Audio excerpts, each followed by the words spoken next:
Narra el cuento que 6 ciegos se dispusieron a saber cómo era un elefante. Se dieron a la tarea de encontrarlo y cuando al fin lo hallaron, se dirigieron hacia él. Cada uno tocó una parte de este animal. Después hubo un gran problema, porque discutían diciendo que lo que ellos habían tocado era la forma del elefante. Uno tocó la oreja, otro tocó la pata, uno tocó la panza, uno el colmillo, otro más la trompa y uno la cola. ¿Cuál de ellos tendría la razón? Creo que a la fecha siguen discutiendo. Lo mismo sucede con respecto a Jesús, respecto a Dios.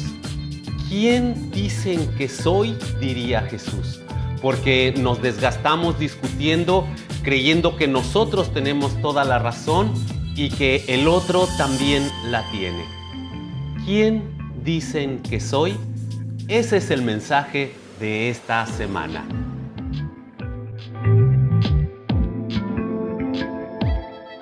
Bienvenidos. Soy el pastor Arturo Guzmán de la Iglesia Bautista Fe, Amor y Esperanza de Cancún, Quintana Roo, México. Estamos iniciando una nueva serie, una problemática que se da en las reuniones, en las fiestas. ¿Quién es Jesús? ¿Quién es Dios? Todos creemos tener la razón, pero ¿quién puede decirnos quién es Jesús? En esta ocasión vamos a iniciar con la pregunta, ¿quién dicen que soy? Jesús pregunta, ¿quién dicen que soy? Vamos a ir a Mateo 16, versículos 13 al 16. Dice así la palabra de Dios. Viniendo Jesús a la región de Cesarea de Filipo, preguntó a sus discípulos diciendo, ¿quién dicen los hombres que es el Hijo del Hombre? Ellos dijeron, unos Juan el Bautista, otros Elías, otros Jeremías o alguno de los profetas. Él les dijo, ¿y vosotros quién decís que soy yo? Respondiendo Simón Pedro dijo, tú eres el Cristo, el Hijo del Dios viviente. Vamos a orar. Padre, en el nombre de Jesús nos ponemos en tus manos. Queremos pedirte tu guía, tu dirección.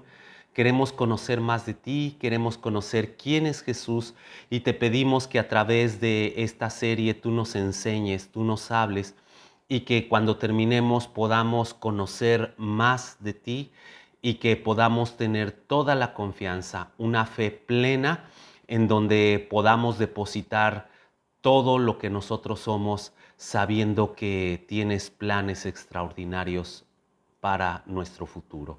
Nos ponemos en tus manos en el nombre de Jesús. Amén. Vamos a estar estudiando en el libro de Juan las 7 veces que aparece la frase yo soy. Ahí es donde vamos a aprender quién es Jesús. Él mismo nos va a indicar quién es Él. Por lo pronto, en este sermón que es la introducción, vamos a encontrar la idea general de lo que la gente piensa que es Jesús. Ese es el primer punto. ¿Quién dice la gente que es Jesús? Estoy seguro que Jesús está consciente de que no toda la gente tiene la idea correcta de quién es Él. Y justamente cuando Él está platicando con sus discípulos, en el versículo que leímos, en el versículo 13 de Mateo 16, Él le pregunta a los discípulos, ¿quién dicen los hombres que es el Hijo del Hombre? Cuando dice el Hijo del Hombre se está refiriendo a Él, al Mesías. Le responden los discípulos. Ellos unos dicen que eres Juan el Bautista, otros dicen que eres Elías, otros dicen que eres Jeremías y algunos más dicen que alguno de los profetas.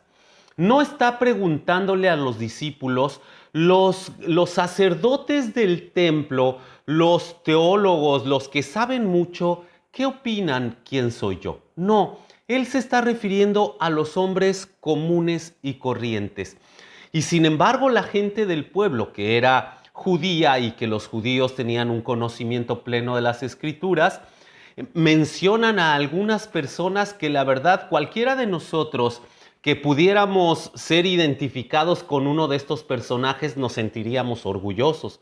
Sin embargo, Jesús es más que ellos. Por ejemplo, unos dicen que Juan el Bautista.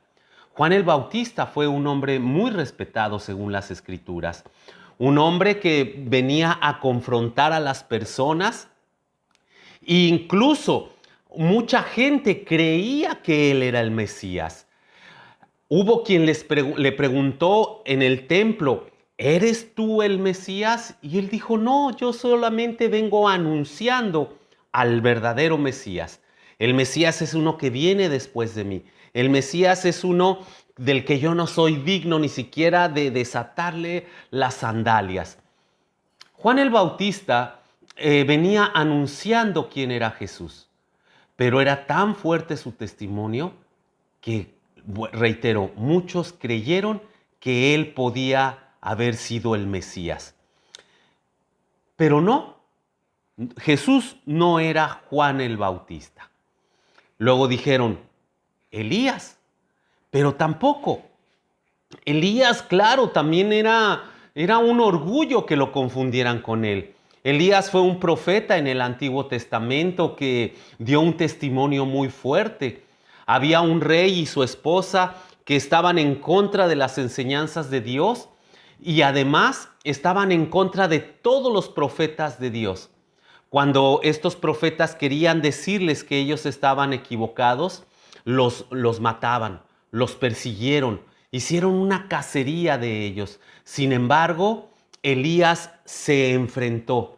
Tuvo que salir también huyendo y en su huida dio testimonio de cómo Dios estaba con él. Por ejemplo, los cuervos le llevaban de comer cuando él estaba en un ambiente salvaje donde no tenía alimentos para consumir de primera instancia. Después llegó con una viuda que estaba a punto de suicidarse y de matarse junto con su hijo. Y sin embargo, Dios obró a través de él y tuvieron alimento para mucho tiempo. Después de esto, los sacerdotes de Baal lo confrontaron y él los retó. Les dijo, bueno, vamos a hacer una cosa, vamos a ver quién tiene la razón. Vamos a ver quién es el verdadero Dios. Vamos a ver si Baal, su Dios, es el verdadero Dios o Jehová, mi Dios, es el verdadero. Los retó y dijo, vamos a hacer una fogata, vamos a poner un holocausto y vamos a pedirle ustedes a Baal, yo a Jehová, que encienda esa fogata y que se consuma el holocausto. Los sacerdotes de Baal intentaron hacerlo. Elías se burlaba de ellos.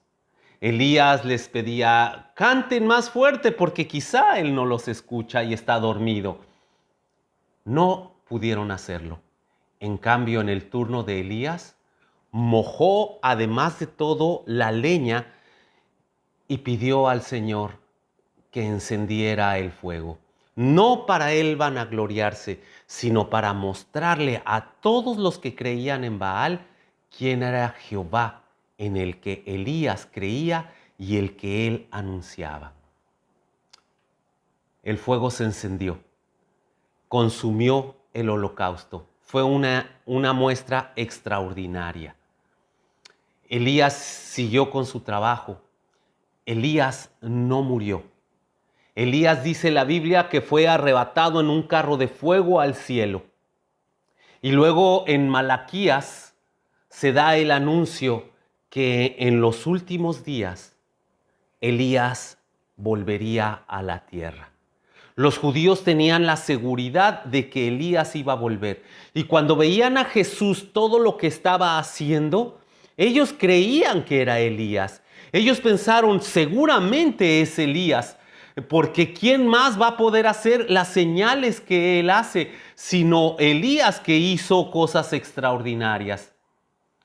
Era, quizá para nosotros, vuelvo a decirlo, un honor que nos pudieran confundir con Elías. Pero Jesús es más que Elías.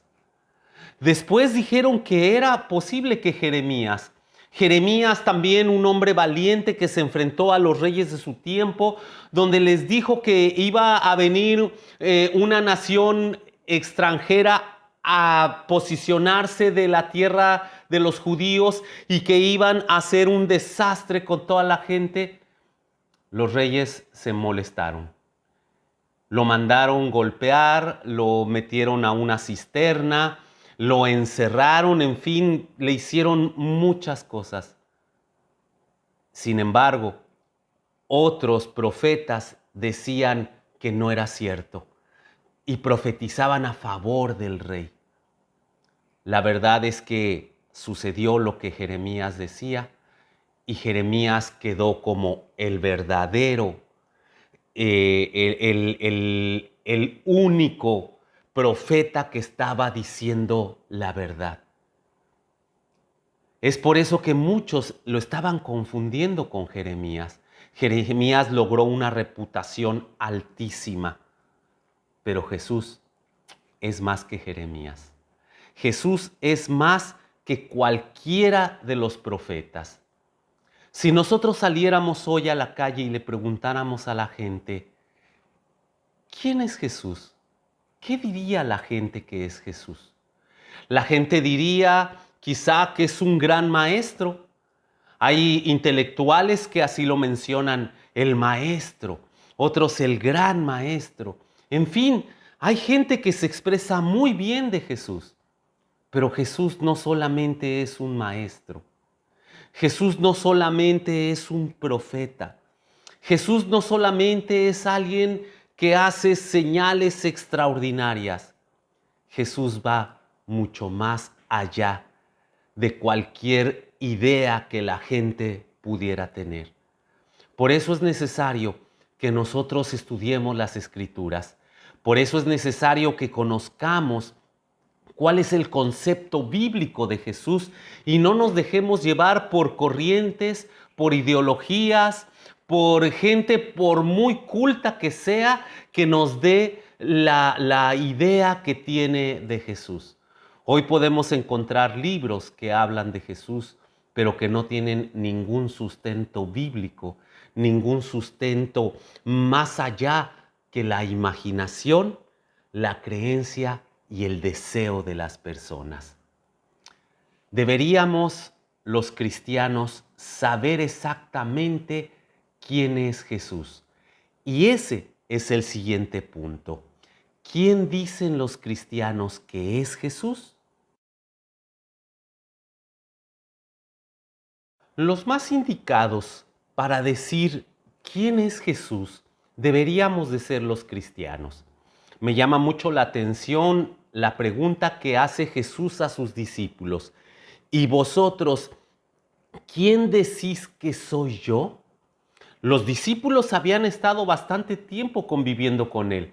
Habían estado conviviendo día y noche, todos los días, sin descanso, todos los días, evento tras evento. Habían visto que había hecho milagros, había visto cómo había sanado gente, habían visto cómo multiplicaba la comida, veían y estaban conscientes de toda la sabiduría que Jesús tenía. Dice en uno de los evangelios que si se escribieran todas las cosas que hizo Jesús, no alcanzarían todos los libros para poderlo escribir. Imagine todo lo que Jesús habrá hecho y de lo que fueron testigos los discípulos. Sin embargo, cuando Jesús es crucificado, podemos darnos cuenta que sus propios discípulos no estaban seguros de quién era Jesús. Y por eso cuando Jesús hace esta pregunta, ¿quién dicen ustedes que soy yo? Creo que les estaba haciendo una pregunta, como dicen por ahí, con jiribilla, como para ver qué decían ellos quién era. ¿Qué pasaría si nos preguntara Jesús a nosotros? ¿Quién dicen ustedes que soy yo? Y decía también yo hace rato que los cristianos deberíamos de ser los más calificados para decir quién es Jesús. Porque la palabra cristiano significa Cristo pequeño. O podríamos decir el reflejo de Jesús. Cuando a los cristianos se les llamó por primera vez cristianos en Antioquía, fue porque ellos hacían todas las cosas que Jesús había estado haciendo en la tierra. Quiere decir que estos primeros cristianos o a estas primeras personas que se les llamó cristianos tenían perfectamente claro cuál era el concepto de quién era Jesús. Pero ¿nosotros lo sabemos? ¿Todos los cristianos sabemos quién es Jesús? Si nosotros preguntáramos a determinada corriente de cristianismo, nos podrían decir, es un sanador. Sí, porque hay gente que basa su fe en los milagros que hace Jesús. Hay gente que basa su fe en si sana o no sana a enfermos. Ahora que hemos estado padeciendo la pandemia, mucha gente está buscando a Jesús porque tiene el concepto de que Jesús es un sanador. Si Jesús no me sana, yo no voy a creer en Él. Pero si me sana, yo le voy a hacer el favor de creer en Él. Pero la gente no tiene la culpa de eso. Somos los cristianos los que les hemos vendido esa idea de que Jesús es sanador. Lo he dicho en otras enseñanzas. A veces hay iglesias, hay corrientes del cristianismo que convocan a la gente, ponen mantas, hacen anuncios y dicen a las personas, ven por tu milagro. Lo que le estamos diciendo a la gente es que tú debes de buscar a Dios solamente por un milagro, porque Él es un sanador o es un hacedor de milagros. Otro concepto que tenemos de Jesús es un resolvedor de deudas. Es una persona que me puede sacar de la crisis. Le pedimos un milagro, haz un milagro, Señor, para que la cuenta de mi banco se borre y quede en ceros, para que ya no me vengan a cobrar lo que compré en Coppel, lo que compré en Liverpool, lo que compré en no sé en dónde. Señor, sácame de la deuda, sácame de estos problemas. ¿Es Jesús un resolvedor de deudas? ¿Un resolvedor de problemas? Algunos incluso lo han etiquetado como el genio de la lámpara. Sí, tú pídele a Dios y Él te lo va a dar todo. Recuerdo alguna ocasión que una persona llegó a la iglesia. Estaba empezando, más bien por empezar el servicio y me abordó. Y me lo dijo muy claramente. Yo necesito hoy un milagro. Hoy necesito que Dios resuelva mi problema. Si Él resuelve mi problema en este momento, usted me va a tener en esta iglesia todos los domingos. Dios es el genio de la lámpara, al que nosotros le podemos pedir un deseo y Él lo va a cumplir. ¿Será eso lo que los cristianos le hemos vendido a las personas? ¿Será que los domingos están llenos los templos de personas que están yendo solamente porque quieren que Jesús les haga un milagro, que les cumpla su deseo? ¿Cuántas personas están pidiendo sacarse la lotería? ¿Cuántas personas están pidiendo a Jesús que les llegue un auto nuevo? ¿Cuántas personas le están pidiendo a Jesús que les dé una casa más grande de la que tienen? ¿Cuántas personas le están pidiendo al Señor unas vacaciones en determinado lugar? ¿Cuántas personas le están pidiendo que les dé mucho dinero? Ese es Jesús. Eso es lo que dice la Biblia que es Jesús. Jesús es un mago. Jesús es alguien a quien tú le puedes dar órdenes para que las cumpla. Respeto, pero también tengo que decirlo. Hay corrientes cristianas que tienen la idea de que tú le vas a indicar a Dios, le vas a indicar a Jesús qué es lo que quieres y Él está obligado a cumplirlo. Incluso te dicen, decláralo, decláralo, porque si tú lo declaras, Dios te lo va a dar. A veces nos dan verdades escondidas o verdades manipuladas.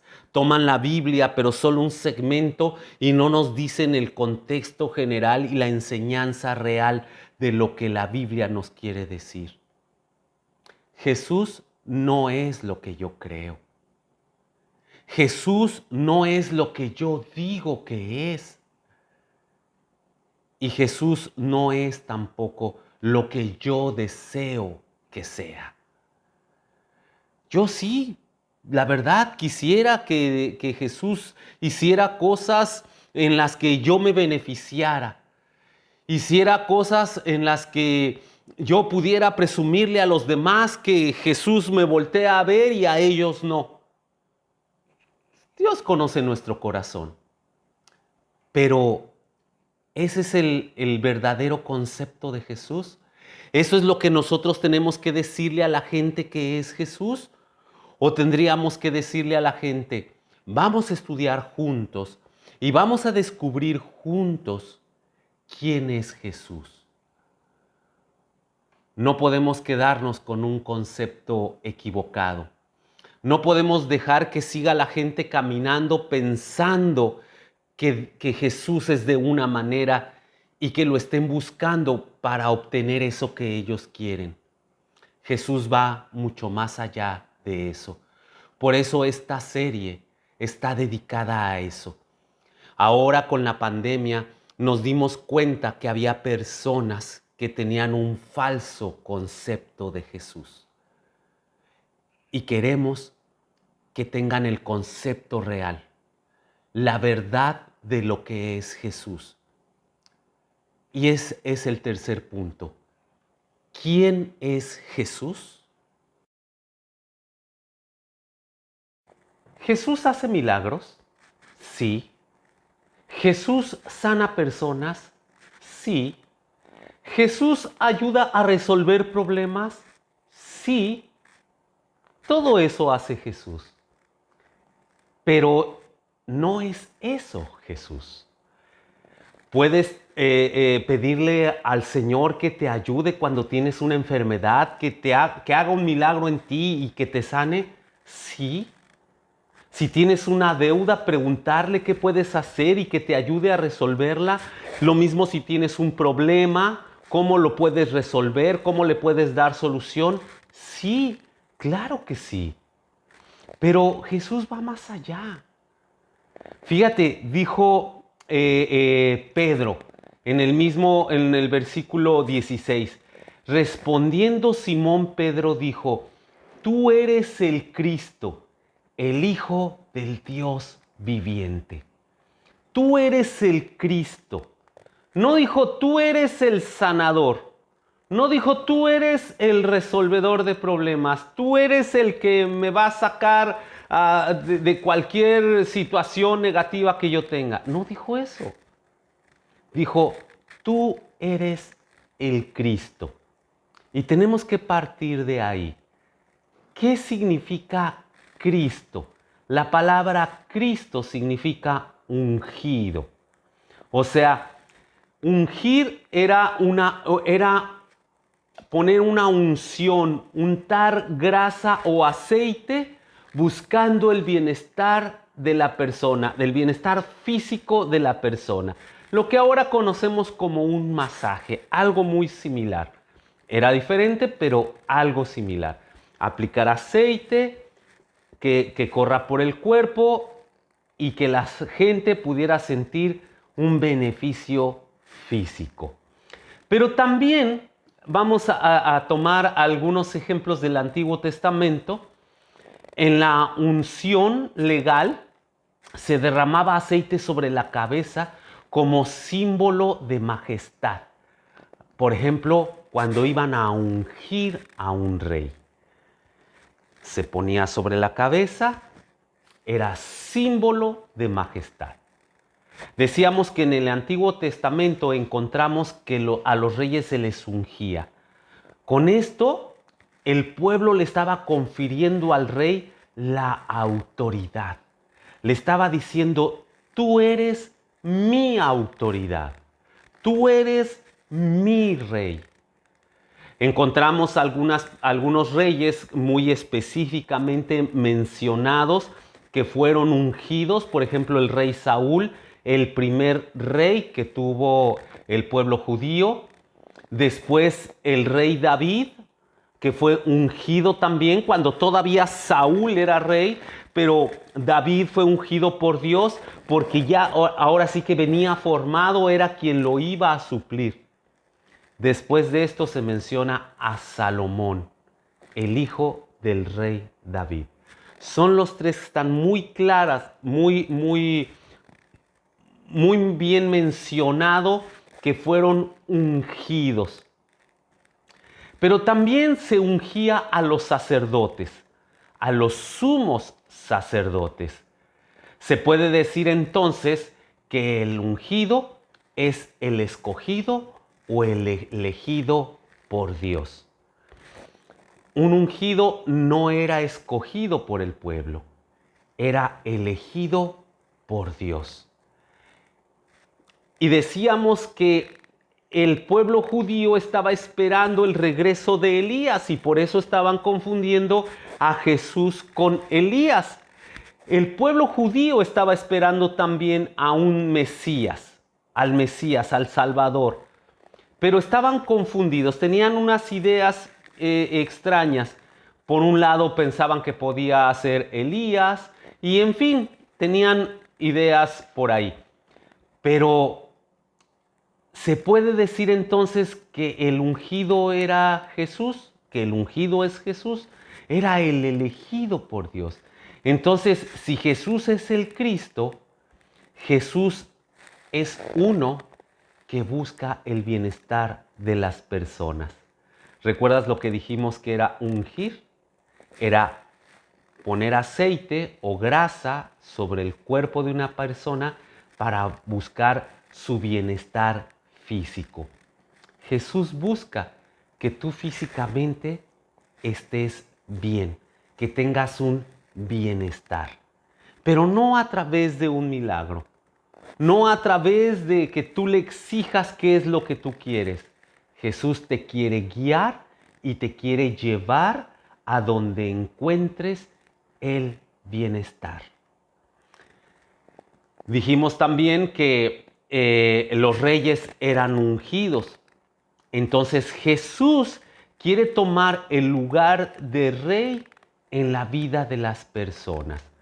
Pero ahora, quitémonos de la mente el concepto que nos han dado de un rey, porque la realeza actual no es la realeza de la que menciona la Biblia.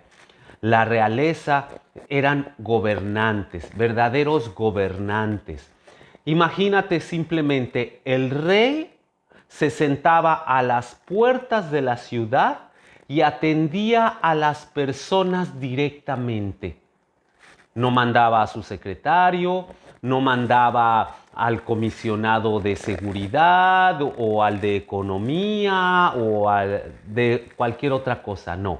El mismo rey se sentaba a escuchar a las personas y les ayudaba a resolver sus problemas. Un verdadero rey era un gobernante. Cuando iban a la guerra, incluso, el rey iba por delante. Era el primero que iba a luchar. No mandaba al ejército y al final venía él, ya que el ejército había luchado. No. El rey defendía a su pueblo y lo defendía a espada. Luchaba por él. Cuando iba a conquistar nuevas tierras, un verdadero rey no era para enriquecerse a sí mismo, no era para lograr intereses propios, era para que su pueblo tuviera una mejor posición económica, para que su pueblo pudiera tener paz, para que su pueblo pudiera tener tranquilidad. Jesús dio la vida por ti. Jesús dio la vida por mí. Y por eso quiere ser el rey de nuestra vida. Y nos lo demuestra yendo a la batalla por delante. Él no espera que los demás hagan un trabajo. Él no quiere que tú simplemente lo tengas como alguien extraordinario y lo estés adorando. No. Él quiere que tú te convenzas de que Él está preocupado por tu propio bienestar. Dijimos también que se ungía a los sacerdotes. Jesús busca fungir como sacerdote, como un intermediario entre Dios y tú, entre Dios y los hombres. No tienes que ir a buscar a nadie más que a Jesús. Jesús es el único que está sentado a la diestra del Padre. Es el único que es nuestro abogado ante el Padre. Es el único que puede abogar por nosotros. No hay nadie más. Solo Jesús. ¿Y sabes por qué solo Jesús? Porque fue el único que murió en la cruz sin pecado, que fue enterrado y al tercer día resucitó. Eso le dio la autoridad. Eso le dio la potestad. Eso fue lo que selló que Él era el Mesías. Y sobre todas las cosas, ¿sabes? Él fue elegido por Dios para este trabajo. Por eso, no podemos conformarnos solo con lo que hemos experimentado. No podemos quedarnos como esos ciegos que tocaron una parte del elefante. A lo mejor tú has experimentado a Dios cuando te sanó. A lo mejor lo experimentaste cuando te ayudó a resolver un problema. A lo mejor lo experimentaste de determinadas maneras y tú crees que eso es Dios. No te puedes quedar con lo que has experimentado, tocado o sentido de Jesús. Necesitamos tener una visión completa de quién es Jesús y para ello necesitamos que Él nos revele exactamente quién es Él.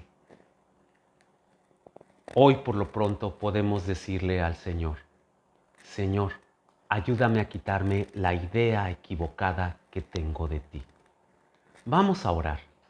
Señor, en el nombre de Jesús te damos gracias. Queremos ponernos en tus manos y a la vez pedirte perdón por encerrarnos en esas ideas que, lejos de acercarnos a ti, nos distancian. Queremos, Señor, ponernos en tus manos, queremos conocer más de ti y no solo un conocimiento mental, no solo un conocimiento para crecer intelectualmente. Queremos un conocimiento de verdad, un conocimiento donde nosotros podamos descansar en ti, que nuestra fe sea más grande y que entonces, Señor, tengamos la esperanza de que si seguimos tus pasos, si seguimos tus enseñanzas, Señor, todo va a mejorar y todo va a cambiar, pero sobre todo que vamos a tener vida eterna, vida abundante. Señor, nos ponemos en tus manos, en el nombre de Jesús. Amén. Te doy las gracias por acompañarme. Te invito a que me sigas con esta serie de mensajes. Vamos a tener 8 más y están basados en el libro de Juan y uno más en Apocalipsis. Te invito también a que te sumes a los estudios bíblicos semanales, los lunes a las 7 de la tarde y los miércoles a las 7 de la tarde también a nuestro tiempo de oración. Estás invitado también a que te unas a nosotros en el esfuerzo que estamos haciendo para llevar el alimento a 40 familias en necesidad. Los miércoles lo estamos haciendo. Si quieres ayudarnos a preparar y a repartir, eres bienvenido. O si quieres apoyarnos en especie o económicamente, también lo puedes hacer. Síguenos en las redes sociales, en Facebook, en YouTube, y te esperamos. No dejes de aprender del Señor y sobre todo de ponerlo en práctica. Que la gracia del Señor Jesucristo, el amor del Padre y la comunión del Espíritu Santo sea con todos nosotros. Te recuerdo, soy el pastor Arturo Guzmán de la Iglesia Bautista Fe, Amor y Esperanza de Cancún, Quintana Roo, México. Que Dios te bendiga.